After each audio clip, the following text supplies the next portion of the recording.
She's Phyllis. And he's Mario. Welcome to LaTabella, the table, our family's table. We got a nice treat that we're preparing today for, well actually we're preparing it for Lisa and Dave. Lisa and Dave made a donation to one of our fundraisers here in the community we live in, and earned because of that, a gift to them was a seats at our table, LaTabella. So they're with us tonight, and we're preparing a really special treat. Sorry, need my glasses. Well, the main course is bistecca alla Fiorentina. That's essentially it's a porterhouse steak, big old thick fat hunk of meat that's grilled or roasted or pan sauteed. We're going to have a Caesar salad that Phyllis and I will be collaborating on. We're going to make a bow tie pasta, also alla Fiorentina. That's typically with a cream sauce, ricotta, spinach sauce mixed in with the pasta, tossed with the pasta. That sounds more official. Felicia is going to make Italian ricotta cookies for dessert. I'm going to make coffee-flavored granita for dessert, and we'll be showing you those things later on in the show. But to start with, Phil's going to make some of her famous zucchini blossoms. These are flowers from her zucchini plants from her garden. So I picked a few blossoms here just for a demonstration. I'm going to give you a quick sort of botany lesson. And this is a female, and I'll show you the inside of it where the reproduction takes place, and then grows a baby zucchini. As you can see, it's attached. And then I'll show you a male. It comes on a longer stem, and it's got just a very small inside with all the pollen, and this is what the bees kind of go back and forth between the flowers and then end up making this wonderful, wonderful dish that I'm about to prepare. So I'm going to just quickly, I just picked them, open them up. I'm going to take the inside out like that, just very quickly on each one.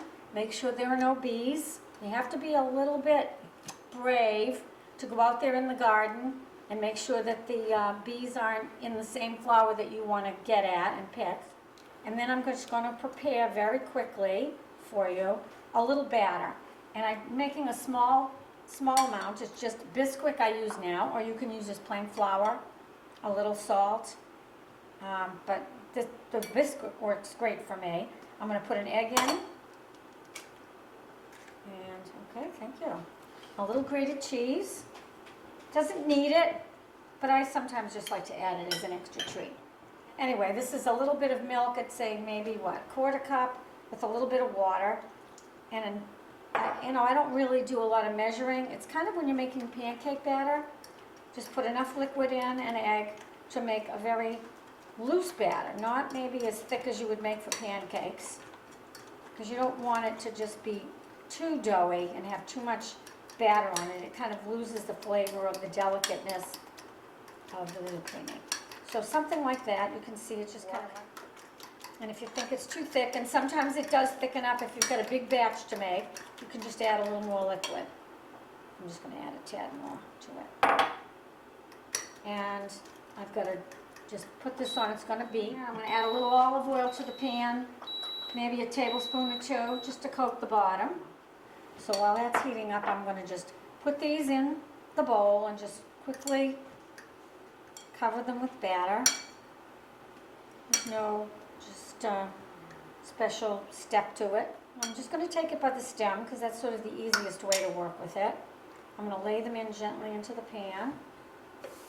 You can hear them sizzling. I don't know if the camera can pick up that sound. When they're golden, I'm just going to give them a quick flip. They look like they are. They look good. And a nice glass of wine, white or red if you prefer. I finished cooking the zucchini blossoms and I just arranged them on a little platter as a little appetizer. And just as a little garnish, I left a few of the blossoms uncooked on the edge just to give it a little interest. Cutting Now, down on my Mario salt. likes to use the coarse salt, and so in honor of him, I will put a little coarse salt on here. For myself, I like the evenness of just a fine salt out of the salt shaker, but It's delicious. This is Granita. It's one of the ugliest things I've seen or made. It's essentially what this is. Started as coffee. I brewed a strong coffee. I made some espresso also, mixed that in with it. 6 cups of coffee, 2/3 of a cup of sugar, and a few passes of the grater over some lemon zest, and let that steep, and then poured it into this roasting pan, glass pan, and we put that in the freezer, and then once an hour, every hour. That can be a little tedious and fussy. I'm not a big fan of fussy, but I never made Granita before, and so I wanted to try it, and it seemed like a perfect time given the rest of the menu. So essentially it's coffee, and every hour you take it out and you just kind of break up the ice that's formed, and it turns into little ice crystals. So let me get this back in the freezer, and then Phyllis will be out to start our next dish for you. I'm back, and I'm going to do the croutons for the Caesar salad, and I'm just going to do a small amount so you can see how easy it is to do them. You can buy them, but it's so simple to do at home. All you have to do is just take some bread, cube it. I like a good Italian bread that's got a good body to it. And I'm just going to put some olive oil in the pan, a tablespoon or 2, just coat the bottom. You almost dropped that bottle. No, I wouldn't do that. No, I love olive oil. Oh, I no, wouldn't you do can't anything. lift it. Okay. Because I want these to go into the pan with the oil nice and hot until they get nice and golden brown. And I just want to give them a quick turn, and then that's all that needs to be done. We can set them aside until we're ready to assemble the Caesar salad after Mario makes the dressing.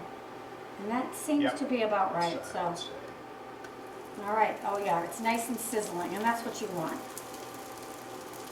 Now, if you like a lot of garlic, Mario tends to put a lot of garlic in his dressing. So I don't normally put garlic into the croutons. So if you're making a Caesar dressing and you are light on the garlic in the dressing, then I would say by all means throw a couple of cloves of crushed up garlic in here and toss that around. It gives just a nice little flavor to each little crouton that you do. And these are turning out to be lovely. So in about a half a minute, these will be ready. I'll set them aside. You can make these ahead of time.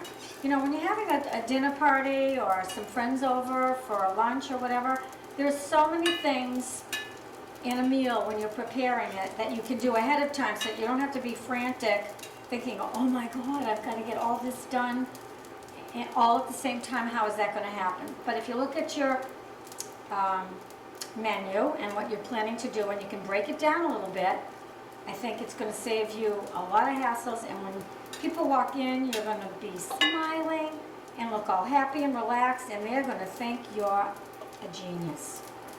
So I think that's good. I think these look just about right. I don't want them to be too done. And I'll take these off the heat, and we'll be back in just a second. Phyllis is finishing up the rest of the croutons, and I'm going to start on the Caesar salad dressing. So we're going to start with some crushed garlic. This is about a tablespoon of crushed garlic. I put it in olive oil because we're going to be adding olive oil to this anyway at the end, so just to kind of keep it fresh. Mustard. This is plain old yellow ballpark mustard. Again, you know, maybe a tablespoon.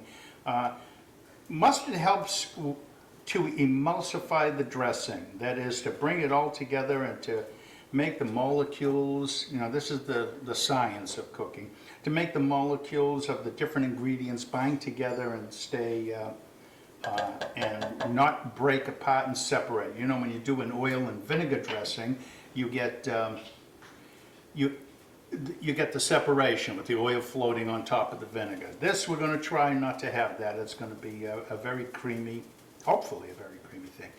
fresh lemon juice, that's about 2 lemons, 2 small lemons. I don't know if we need all that. I'm going to use about 2/3 of that and see if we need to add a little more. Grated cheese. I like grated Parmigiano or Romano. This, I don't remember what this was. I had both in the fridge, but that's about 1/4 cup, I think. We're going to start with about half of that. And as we get through it, we're going to test it and check it for texture. And Worcestershire sauce is another fine ingredient. This is not Worcestershire sauce, it's called pick a pepper. There was a time when I was trying to be a vegetarian, and this was the vegetarian alternative to Worcestershire sauce. It smells about the same. We're going to add just a little bit, a few drops. All right, those of you who hate anchovies, look away now. This is your time to look away. It's an essential ingredient in Caesar salad dressing. I am buying an anchovy paste in a tube so that you don't get those fuzzy, hairy bones in your dressing. And we're going to squeeze, I don't know, I would say that's maybe half a tablespoon in there. I promise you, you won't know it's there when you taste it. You'll have to take my word for it. And I think, check my ingredients. Oh, salt and pepper. I mix some freshly grated white pepper corns,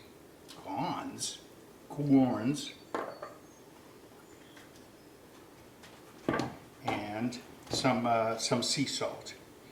So we're just going to put a little bit in there. And this is an immersion blender, a stick blender, a hand blender. People refer to it by many different names. There's the blade, just like a blender, but it's got concentrated power. It works really well. And I'm just gonna. Olive oil in there? I do. I want to get all this mixed up first. Okay.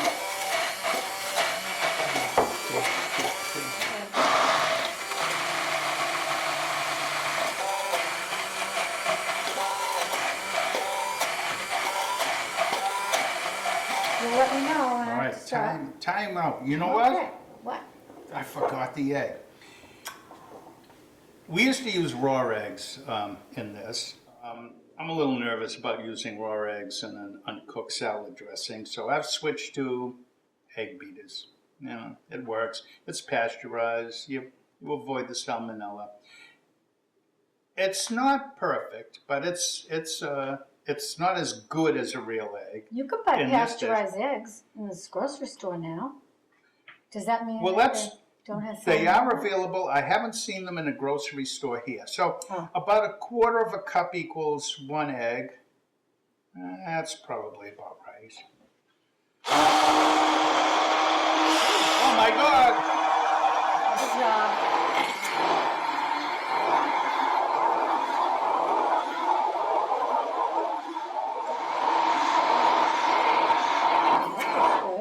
So we're looking for taste Taste. and texture, and tasting it right out of the bowl like this, without the benefit of the salad, which will dilute the flavor. It comes out a bit strong, so you have to imagine how it would be. Or you can take a piece of lettuce and scoop that up. You want to taste it? I do. Okay. Taste it. It's missing something. I'm not sure what. Maybe more. You taste. Too much mustard? Did you add mustard? I A did. little too much, do you think? Yeah, What'd you say? it needs. See? It does. It needs something. Maybe some cheese, some salt and pepper. Maybe a little bit. Not too much. So, yeah. Think it has enough garlic? No, it never has enough garlic for me. I love garlic. Could never have too much. Anchovies. A little more anchovy paste? Yeah, sure, a little bit. And give it we'll taste it. Could even use a little more olive oil, I think. All right.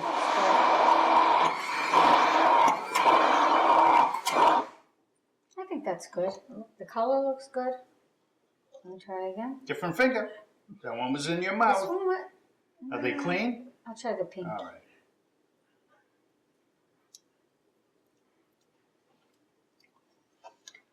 Good. It's a little salty, but like you said, it's gonna Oh no! Well, that's all right. It'll be diluted. Do you think it needs more cheese? it's a journey. Yeah, more cheese. Definitely, definitely. You can more never cheese. go wrong. You know what? If something doesn't taste quite right, add more cheese. You never can miss with cheese. All right. This will be All right, it. this is going to be it. Whether we like it or not, this is it. Good. All right. I think we're good. I'm good with that. This thing, by the way, this tool, if you don't have one of these, it's a very handy tool. Lisa has one. Dave bought for her. I think she said. She hasn't used it yet. It's, make yourself a Caesar salad, Lisa. Really easy. Blade comes off just like that. This goes in the dishwasher. And you can't go wrong. All right, let us clean up. Step away from the camera here for a minute, and we're going to clean up and get ready for the next course. Hi, I'm back. I'm going to be making Italian ricotta cookies. Now, this recipe, I had forgotten how old. It says it's only 10 years old. It seems older. It seems like forever that I've been making these cookies. And most of the time, I make them around Christmas. And they're a soft cookie as opposed to being a very crisp kind of crunchy cookie, and I like that. And so when I saw the recipe and I read the ingredients, that appealed to me. I'm changing it up a little bit. I made one batch earlier, and I'll talk about that later. The second batch tonight I'm going to make, and I'm going to cross my fingers and hope that it works out okay. They're going to be more almond cookies. They're going to use an almond extract, and I'm going to be using some slivered almonds on the top. And I'm just going to quickly put together the batter. And it's really a very simple, easy, one bowl kind of batter that's soft and really easy to make. And you start with a stick of unsalted butter that we'll put in there. And I put in some sugar. This is about a cup of sugar. And I'm just going to cream this up with the beater. If you've got a heavy-duty mixer, you could use that. And let it just go until it's nice and fluffy, about a minute.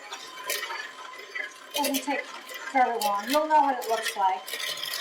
Nice and fluffy, and gets all the sugar incorporated right into the butter. That's good. Now I'm going to add the ricotta. This is going to have a cup of ricotta cheese. And if it looks a little bit wet, you can drain off some of the liquid. I don't need to do that. I'm going to crack an egg, one egg into it. Thank you. And I'm going to add the dry ingredients after I mix in my cheese and my egg into the butter and sugar. Keeping it nice and fluffy looking. Okay, that's about right. Now I'm going to add some flour, and I'm going to add some baking soda and some baking powder. I'm just going to put them in like that and just put them in a little bit at a time as I put the mixer on.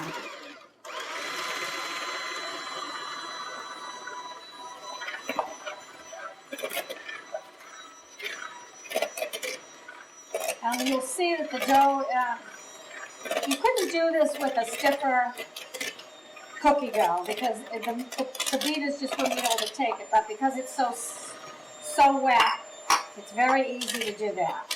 And the last thing I'm going to put in, now that this is all mixed together, would be a little bit of extract. And as I said, I'm choosing tonight as an experiment, just for myself, to just try something different, an almond extract. But you can use, and it might be just about what I need, which would be about a half a teaspoon. You can use vanilla. You could make orange, anise if you like anise. And that's just about, I think that's probably all that I want to put in. I don't think I want to put any more. than that into it. Just give it a quick whirl around. I think that's perfect. Let me just see. Let me taste it. Yeah, I think that's going to be nice. It's subtle. It's not overwhelming for anybody that doesn't like almond. And we're going to just take a second, and I'm going to get a cookie sheet, and I'm going to just drop these right onto the cookie sheet. Be right back. So I'm going to take the batter that I prepared, and I'm going to take a teaspoon and make a nice heaping teaspoon of batter, and just with my finger just kind of slide it off like that. Now, because the batter is soft, when they bake, they're going to flatten out. So I like to leave at least 2 inches of space in between for that. So I'll do a few of these, and then I'll add the almonds to it. I'm going to probably get, I think this batch makes 3 dozen. And I didn't mention the proportions earlier, and it was 2 cups of flour to the 1 cup of sugar. But I will be sure to make sure that this is posted online so that you can have the recipe. Because they freeze well, they keep well, you can keep them in the refrigerator in a little plastic container for, not that they're going to last that long, but you could keep them a month. And they taste almost as delicious as when you first made them the first day. Hi, with this basic cookie dough, I'm just taking some slivered almonds, and I'm going to just finish them off by putting several on the top just before I bake them. They're going to bake in the oven, in a 350 oven for 12 minutes, 15 minutes. Just take a look at them, and when you start to see that they're just brown, golden brown at the bottom, time to take them out. Never, ever want to overcook a cookie. The finished product yesterday, this is the same basic cookie dough that I made yesterday, but I just changed it up a little bit. I put a lemon glaze on these, and I did some sprinkles, some gold and some silver sprinkles, and I mean, I love them. I usually serve these on New Year's and Christmas, and they're elegant and wonderful with champagne. Just perfect. So let me get these in the oven for you, and then we'll see how these come out, okay? We are ready to make the pasta sauce. We have cooking on the cooktop in the back of the kitchen, some bow-tie pasta. And we're going to make a sauce that that mimics the Florentine ingredients, that is with ricotta cheese, cream, spinach, some egg, and some grated cheese to round it all off. So we're going to do that in the bowl here. First, the ricotta cheese.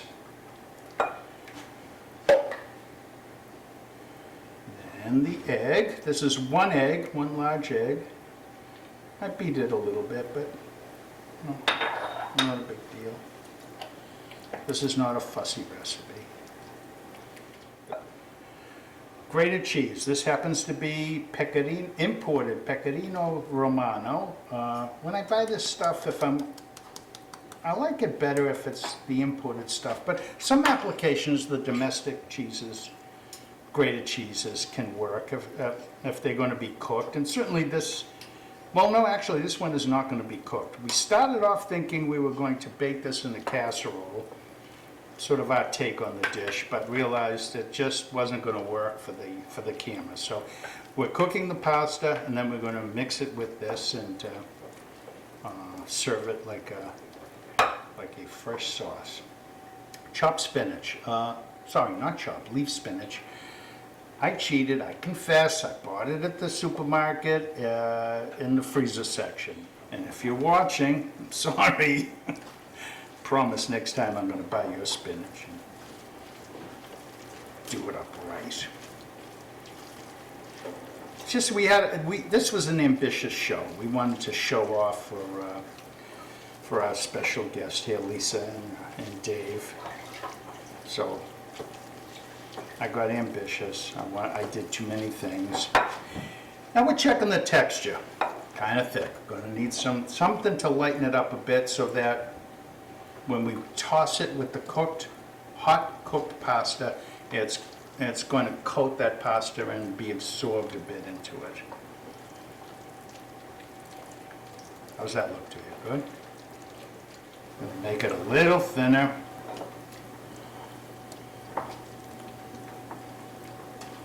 Weight Watcher friends will be disappointed in you if you make this, but once in a while it's a treat. All right, what do you think, Felicia? We have to cut away and check the pasta Still and look see good? if it's ready. Checking the pasta. I think she means it is ready, and I better stop talking and get to it. So we're going to do that. So we have everything prepared and ready to serve our guests and our crew. I just want to put a little topping of grated cheese on the Caesar. It's already been tossed with some grated cheese, but just a little bit to give it that extra zip. And anchovies, if anyone desires them. I like to put them separate. Not everyone likes them in the salad, so we're going to serve those on the side. Bow tie pasta. Sorry, I got a blossom in my mouth. It's delicious. The Florentine sauce I made with the ricotta, the cream, grated cheese, salt, pepper, egg. Been tossed with Oh, that. it smells wonderful. Nice. Did you add nutmeg? Oh, do it. You have to have All right. nutmeg. It's the pièce de résistance. You have to. Let me go get that while he finishes talking about that. And we're also going to add a little grated cheese, pardon my fingers, to that pasta. The steak, porterhouse steak on the bone, grilled to perfection. What I'm going to do is cut the muscles off the muscles. That sounds gross. I'm going to cut the meat off the bone, cut it into slices, and hopefully people who like it more well done will find those pieces, and vice versa. A little topping of sauteed mushrooms and onions on top for those who want it, and some horseradish sauce that Phyllis made up. Typically in Florence, people wouldn't use these toppings. They like just olive oil, salt, and pepper, perhaps a squeeze of lemon. Here in the States, we love our horseradish sauce. It's our English heritage, I guess. And we use a Latin product called crema. It's like a sour cream, a cultured cream. Get it at the supermarket. And we just mix horseradish with it. It's delicious. We added a whole bottle of horseradish. We had everybody tasting it as I went along. We added more and more and more. So for the amount in the bowl, we added a whole bottle of horseradish. So it's quite good. Oh, And your cookies. and then my cookies. We have the two versions that I mentioned, the same basic recipe, but a glaze, a lemon glaze on the top of these with some candy sprinkles, and you can use any color, and if you have kids over, you can use all kinds of different sprinkles. The kids love that. And then the second version today I made with slivered almonds and almond extract instead of vanilla extract in that one. And then Mario wants to talk about his little The dessert. coffee granita. I don't know if the camera can pick it up, but there's grains, finely crushed grains of frozen coffee in there, little dollop of whipped cream, and a sprig of mint just to make it look pretty. Should be a nice dessert for a hot evening and a nice meal like this. So with we're ready to One quick serve thing, this I just meal. want to add the nutmeg. Not too much. No, just a little bit. Not too much. And then I'm going to toss it. Did you hear me say not too much? I did. When do I listen? When do I pay attention to that? That's my Phyllis. All right, so while I'm stirring, Mario's going to raise his glass. I'm going to stop for a minute and do as well. And we're going to feed all these wonderful patient people till we see you again. Buon appetito and ciao. Ciao.